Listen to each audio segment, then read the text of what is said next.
Are you considering playing a bard, but you want something more than just a goofy minstrel who carries a lute around everywhere? These backstories are intended to give depth and personality to your bard, and they provide opportunities for meaningful character development and decision-making points. I will also be putting these backstories out in my free January newsletter, so make sure to sign up. The link is down in the video description, and you'll receive a welcome issue right away. I hope you can get some good ideas from these character backstories. Bran, the Wartorn. Bran was born in a region racked by continual warring.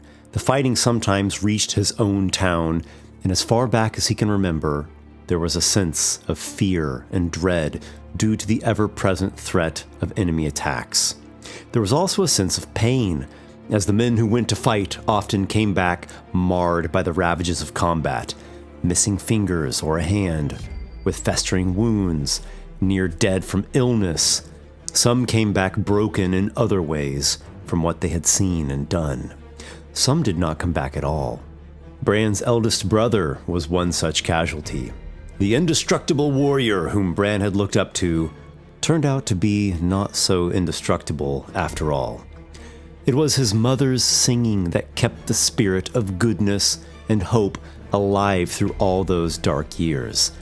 She would hold him in her arms, rock him gently, and sing of pretty things and better times, a better world.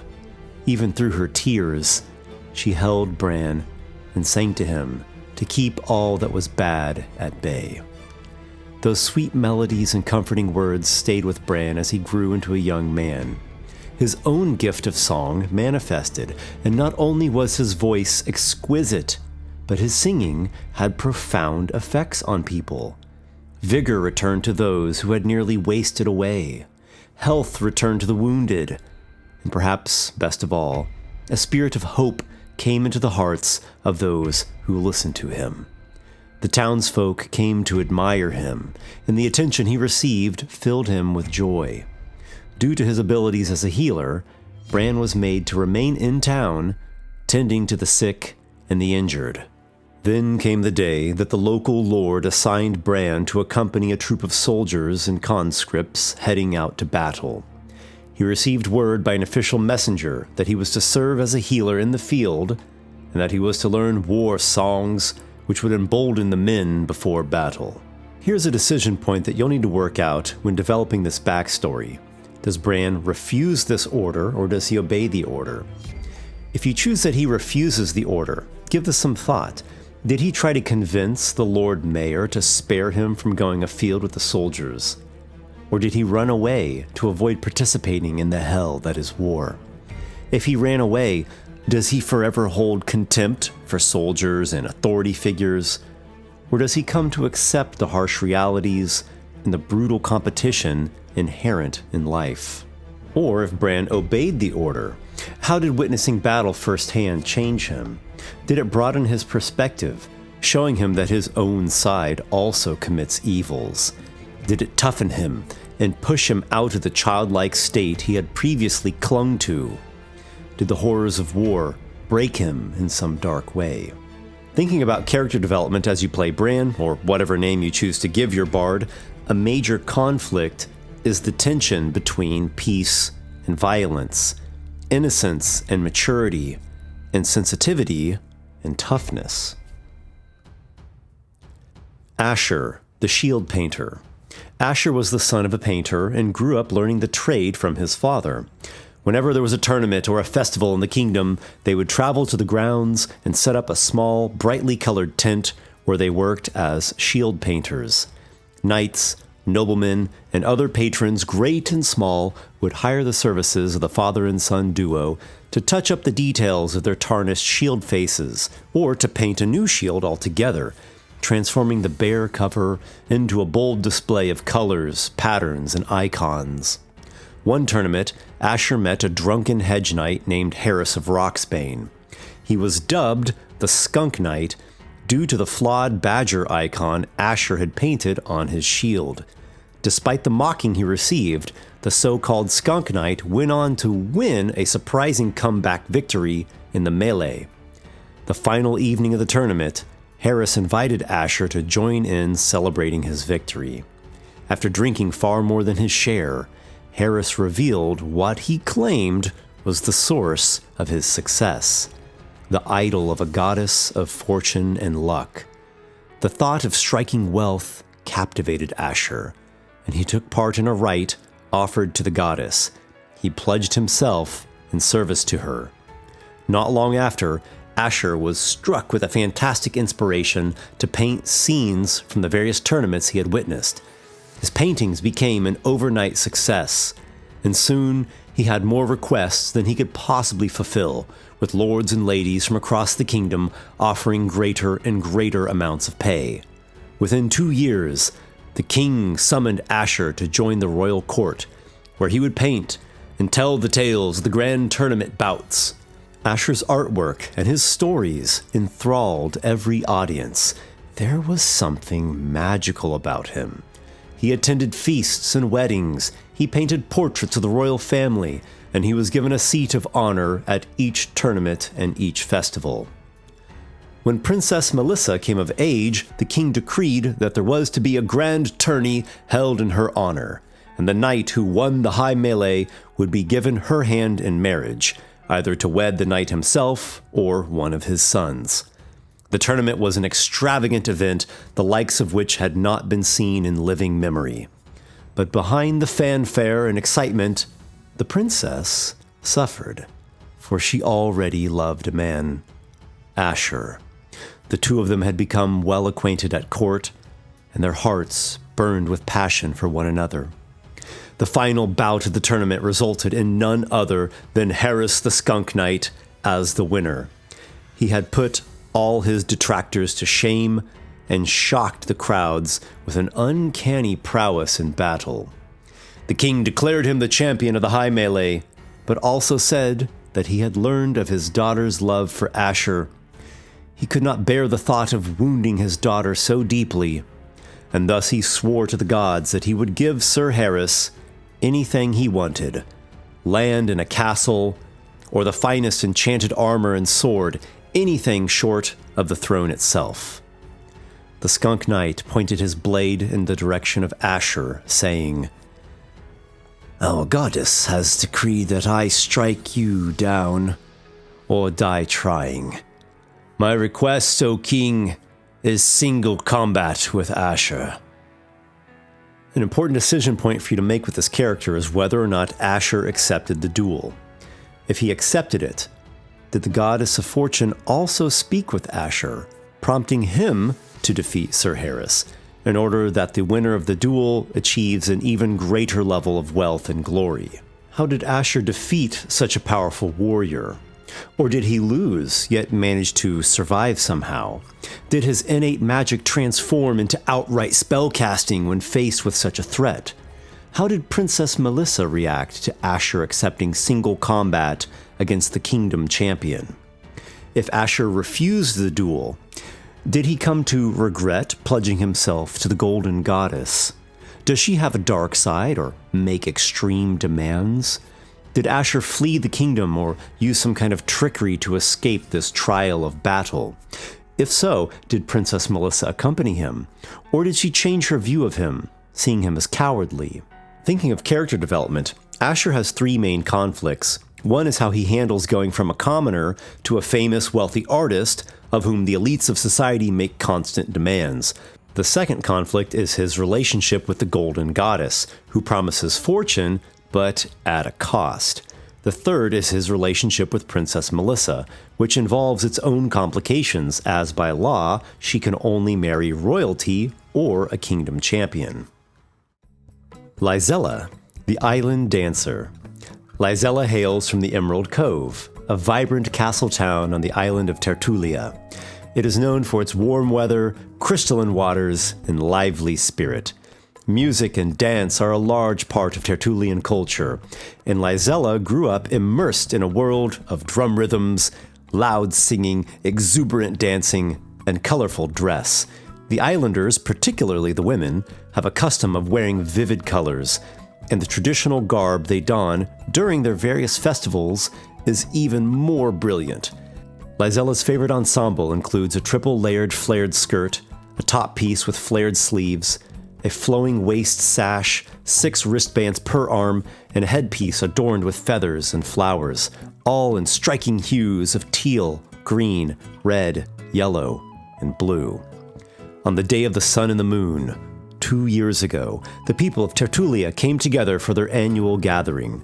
A proceeding of religious rites, celebrations, and competitions began at sunrise, continued throughout the night, and ended the following sunrise. Laisela was among the many young women who took part in the Dance of Fire. She and some 24 of her peers had trained long and hard for this contest, and the rivalries between them had grown all the while. When it was time for Laisela's fire dance, her nerves caused her to make a series of embarrassing missteps. She lost to her most spiteful rival, Venusa, who was crowned Daughter of the Sun. Late that night, long after the moon rites had concluded, Laisela and a few of the other girls snuck away from the festivities. They drank foaming mango and mocked and disparaged Venusa. When they came to a holy place known as the Sacred Dunes, Laisela heard a sound unlike any other. It was a voice, or rather, the echoes of a voice, vast and overwhelming, and yet airy and whispering. The more she listened to it, the more she became entranced. The others had to pull her away so that they could return to their families. They had not heard these vast echoes, and they said that Laisela had gone out of her mind from drinking too much foaming mango. Following this incident, Laisela lay awake every night, with the voice from the sacred dunes resounding in her head. It seemed to have come down from the moonlit sky and whipped across the dunes on the wind and infiltrated her very mind. One night, when the shouting whisper in her head became too much to bear, she screamed. A crack split through the wall of her room. 2 stoneware pots shattered, and Laisela herself was flung across the floor. Her family startled awake, thinking their house had been struck by lightning. Laisela was never the same from that moment on. Her singing charmed onlookers, or sent them into a hypnotized slumber.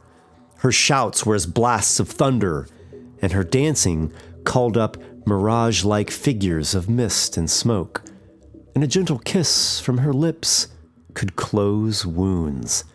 These wonders caught the attention of Princess Tyra, eldest daughter of the Tavoros family who reigned in Tertulia. The princess spoke of having a similar experience at the Sacred Dunes, and she warned Laisela that her abilities would soon draw the attention of dark forces, as a number of the islands in the region were unholy places where wicked things plotted against the light. She offered Laisela a station as a castle priestess, where she could join the Order of the Light Dancers and learn to use her mystical gifts properly. This would also provide her the security that comes from being surrounded by those who train to defend against evil. A decision point to consider with Laisela, whether she went to live at Castle Tavoros or she declined. If she went to live there, how did Laisela take to being a priestess and a member of a holy order? Was she willing to conform to the codes and traditions of the Light Dancers? Did she combine divine magic with her bardic abilities? How did she feel about the prospect of having to fend off or even strike against evil foes on other islands in the region? If she respectfully declined the princess's offer, did Laisela value her independent path above all else, even if it meant that her development in the mystic arts would be erratic? Was she left vulnerable to the dark forces that Princess Tyra warned of? Did Laisela consider leaving Tertulia and heading for a different land? In terms of character development, whichever route she takes, Laisela is constantly affected by the experience she had that night at the Sacred Dunes. Was it the voice of a god? Or was it the echoes of some primeval event beyond the ken of mortals? There is much to unravel with this mystery. Zurruk, the Edgewalker. Zurruk is a half-orc who was born in bondage to the Blood Mountain Orc clan. His mother was a human who had been abducted as spoils after the orcs raided her village. Zurruk was raised to worship the orcs' dark god, Bear of 40 Claws, but always felt something was wrong. Something his mother told him stayed in the back of his mind. She pleaded with him to resist ever pledging himself fully to the orcish god. Throughout his youth, Zurruk had but a single friend in whom he confided, Romar, a rather hairy orc who shared some of Zurruk's misgivings, and in private was of quite radical opinion. As Zurruk grew older, the rituals he was made to participate in became more intense. He saw warriors receive brutal scarification in tribute to Bear of 40 Claws, and he witnessed living sacrifices flayed alive and burned upon altars. The clan was preparing for its next wave of raids. Zurruk and Romar spoke in secret about the idea of breaking free. Zurruk felt that the Blood Mountain clan was wrong, while Romar claimed they were unworthy and that they would be defeated in time. Their discussion turned into an argument, which was overheard by a young clansman. Before they could reach an agreement on how to desert the mountain, they were seized by warriors and brought before the chieftain. The punishment for their treacherous plot was severe. Zurruk's mother was sacrificed in the fires of Bear of 40 Claws, and he was made to watch. The clan priest commanded Zurruk to choose between becoming the next sacrifice or receiving the scars and spirit binding of the orcish god. An inferno rose within Zurruk's heart, and he unleashed a tremendous shout that made the priest's breastplate glow red hot. He used a jagged edge of the altar to saw off the ropes that had restrained his wrists. He wrestled a spear from a warrior and freed Romar. The two of them fought their way free of the clan hold and ran off as the priest roasted alive in his armor. The landscape was rugged and mountainous, with treacherous rocks and deceptive snowdrifts. Zurruk and Romar took cover under an outcropping to assess the terrain and catch their breath. As usual, their ideas clashed. Zurruk said their only chance would be to climb down a sheer cliff. Romar said that was suicide, and that they must fight against the warriors that come for them, using ambushes to gain the upper hand. Tempers flared, and in no time at all, the two went their separate ways. As Zurruk fled, the image of his dying mother wailed in his memory. He shouted into the frigid mountain wind, and it called back, quickening his stride. By nightfall, he had descended enough slopes and cliffs to reach the base of the mountains and slip away into the pine forest. In the present day, Zurruk has an important decision point, whether to try to locate Romar or to make his own way. If he tries to locate his friend, he knows Romar will accept nothing short of being the leader of his own band of rebels. Would Zurruk seek him out and join forces? How would he react when Romar wants to utilize his mystical talents to serve his radical cause? If he chooses to make his own way, where does Zurruk go, and what does he do? Does he stay in the region and brood over thoughts of revenge against the Blood Mountain clan? Or does he strike out for faraway lands in hopes of a new life? Does he continue trying to harness the magical abilities that he tapped into, or does he tread a more warrior-like path? In terms of character development, regardless of where he goes, there is a great deal of inner conflict that Zurruk must grapple with.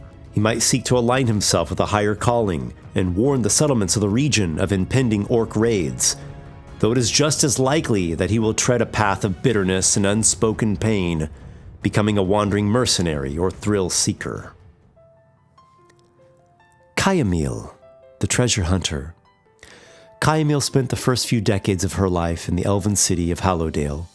Her existence was one of great dualities. On the one hand, she was a pupil who learned from many a teacher and many a book, studying stories and sagas, poems and songs, instruments and arcana.